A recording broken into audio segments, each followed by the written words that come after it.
5 bank একীভূতকরণ এবং হাইকোর্টে writ. বিনিয়োগকারীদের কপালে কি চিন্তার ভাঁজ? দেশের ব্যাংক খাতে কি বড় কোনো ওলটপালট হতে যাচ্ছে? হাজার হাজার কোটি টাকার আমানত আর লক্ষ লক্ষ শেয়ারহোল্ডারদের ভবিষ্যৎ কি সুতোয় ঝুলছে? গত কিছুদিন ধরেই দেশের অর্থনীতির সবচেয়ে আলোচিত বিষয় সংকটে থাকা 5টি বেসরকারি ব্যাংকের একীভূতকরণ বা মার্জার। সরকার সিদ্ধান্ত নিয়েছে এই 5টি ব্যাংককে মিলিয়ে একটি নতুন শক্তিশালী ব্যাংক গঠন করা হবে। নাম প্রস্তাব করা হয়েছে ইউনাইটেড ইসলামিক ব্যাংক বা সম্মিলিত ইসলামিক ব্যাংক। কিন্তু প্রশ্ন হলো, যেই সাধারণ বিনিয়োগকারীরা এই ব্যাংকগুলোর শেয়ার কিনেছিলেন তাদের কি হবে? নতুন ব্যাংকে কি তারা তাদের মালিকানা ফিরে পাবেন, নাকি সব হারিয়ে পথে বসবেন? এই আশঙ্কার জট খুলতেই এবার বিষয়টি গড়িয়েছে উচ্চ আদালতে। 5 ব্যাংক একীভূতকরণের বৈধতা চ্যালেঞ্জ করে হাইকোর্টে দায়ের করা হয়েছে রিট। আজকের ভিডিওতে আমরা জানব কেন এই রিট, আইনজীবীরা কি বলছেন এবং এই একীভূতকরণ প্রক্রিয়া আসলে সাধারণ মানুষের ওপর কি প্রভাব ফেলবে। এ সংক্রান্ত বিস্তারিত তথ্য জানাবো আজকের ভিডিওতে। প্রিয় ভিউয়ার, আসসালামু আলাইকুম। আজকের নতুন ভিডিওতে আপনাকে স্বাগত জানাচ্ছি। আপনি যদি আমার চ্যানেলে নতুন হয়ে থাকেন তাহলে এরকম নতুন নতুন ভিডিওর আপডেট পেতে চ্যানেলটি সাবস্ক্রাইব করে রাখুন। ভালো লাগলে লাইক কমেন্ট করুন আর সম্পূর্ণ ধারণা পেতে পুরো ভিডিওটি না টেনে দেখুন। তাহলে শুরু করা যাক। ঘটনার সূত্রপাত মঙ্গলবার 18 নভেম্বর। দেশের পুঁজিবাজারে তালিকাভুক্ত এবং বর্তমানে চরম সংকটে থাকা 5টি বেসরকারি ব্যাংক একীভূত করার যে সিদ্ধান্ত সরকার নিয়েছিল তার বৈধতা চ্যালেঞ্জ করে হাইকোর্টে একটি রিট দায়ের করা হয়। এই রিটটি দায়ের করেছেন সাধারণ বিনিয়োগকারী শহীদুল ইসলামের পক্ষে সুপ্রিম কোর্টের আইনজীবী ব্যারিস্টার সৈয়দ মাহসিব হোসাইন। রিটে বিবাদী বা রেসপন্ডেন্ট করা হয়েছে খোদ বাংলাদেশ ব্যাংকের গভর্নর, অর্থ সচিব এবং অর্থ মন্ত্রণালয়ের সংশ্লিষ্ট ঊর্ধ্বতন কর্মকর্তাদের। এখন প্রশ্ন হল, হঠাৎ কেন এই রিট? মূলত গত 9 অক্টোবর অন্তর্বর্তী সরকারের উপদেষ্টা পরিষদ একটি বড় সিদ্ধান্ত নেয়। সিদ্ধান্তটি ছিল ফার্স্ট সিকিউরিটি ইসলামী ব্যাংক, গ্লোবাল ইসলামী bank, union bank, Exim bank এবং সোশ্যাল ইসলামিক ব্যাংককে একীভূত করে একটি নতুন শরিয়া ভিত্তিক ব্যাংক গঠন করা হবে। সরকার বলছে এই ব্যাংকগুলো এতটাই খারাপ অবস্থায় আছে যে এদের আলাদাভাবে টিকিয়ে রাখা সম্ভব নয়, তাই এদের এক করে একটি শক্তিশালী কাঠামো দাঁড় করানো হবে। কিন্তু এখানেই সাধারণ বিনিয়োগকারীদের মনে দানা বেঁধেছে চরম আতঙ্ক।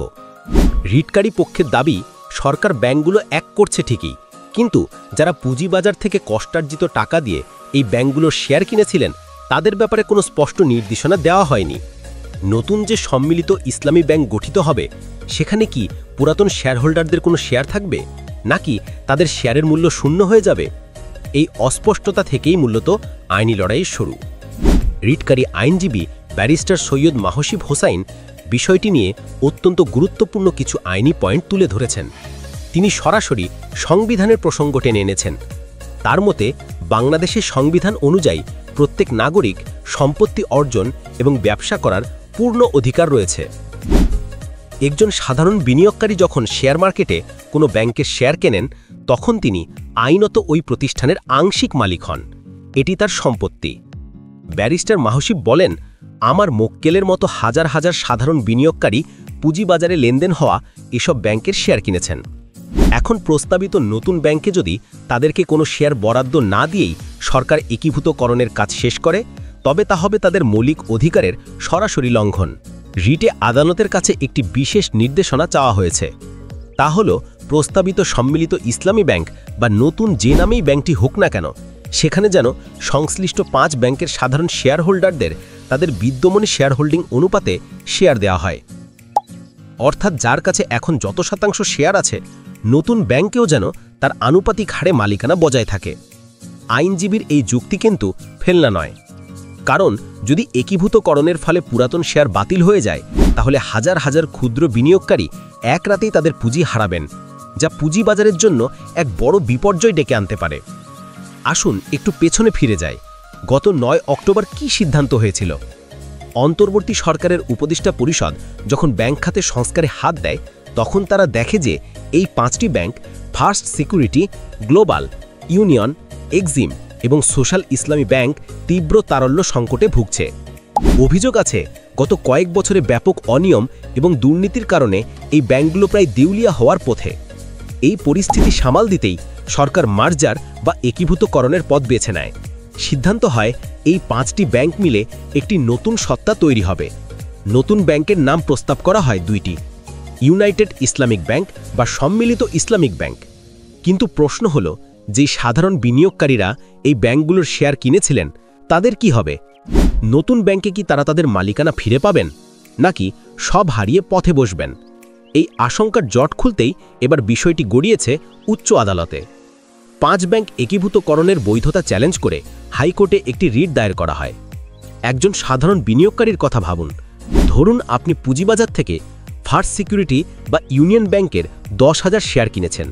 আপনি আশা করছিলেন বছর শেষে ডিভিডেন্ড পাবেন বা শেয়ারের দাম বাড়লে বিক্রি করবেন।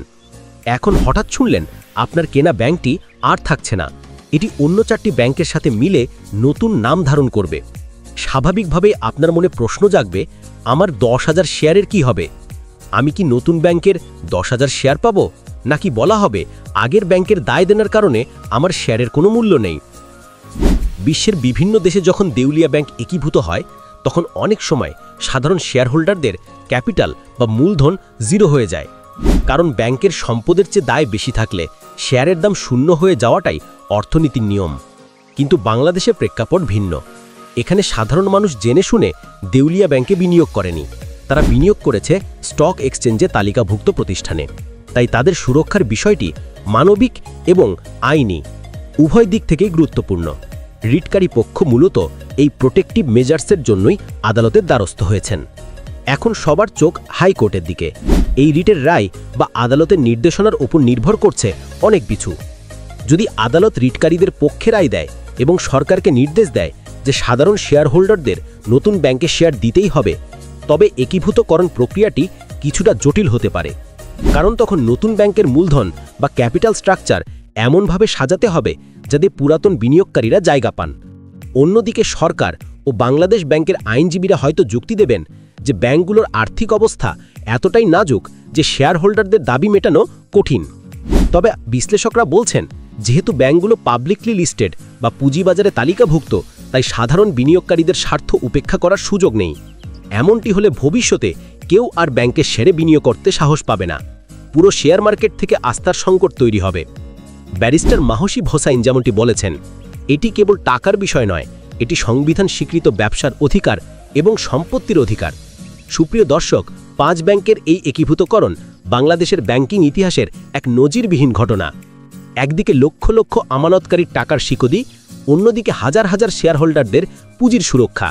সরকার এবং আদালতকে এখন এই দুয়ের মধ্যে একটি ভারসাম্য খুঁজে বের করতে হবে। হাইকোর্ট এই রিটের প্রেক্ষিতে কি আদেশ দেন তার উপর নির্ভর করছে এই 5 ব্যাংকের সাধারণ বিনিয়োগকারীদের ভাগ্য। আমরা এই মামলার প্রতিটি আপডেটের দিকে নজর রাখছি। আদালতের পরবর্তী নির্দেশনা আসা মাত্রই তা আমরা আপনাদের জানিয়ে দেব।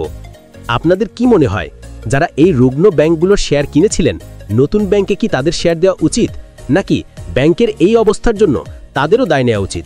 আপনাদের মতামত নিচে কমেন্ট করে জানান। ভিডিওটি ভালো লাগলে লাইক দিন এবং বন্ধুদের সাথে শেয়ার করুন। অর্থনীতির এমন সব গুরুত্বপূর্ণ খবর সবার আগে পেতে আমাদের চ্যানেলটি সাবস্ক্রাইব করতে ভুলবেন না। দেখা হবে পরবর্তী ভিডিওতে। ততক্ষণ পর্যন্ত ভালো থাকুন, সুস্থ থাকুন। আল্লাহ হাফেজ।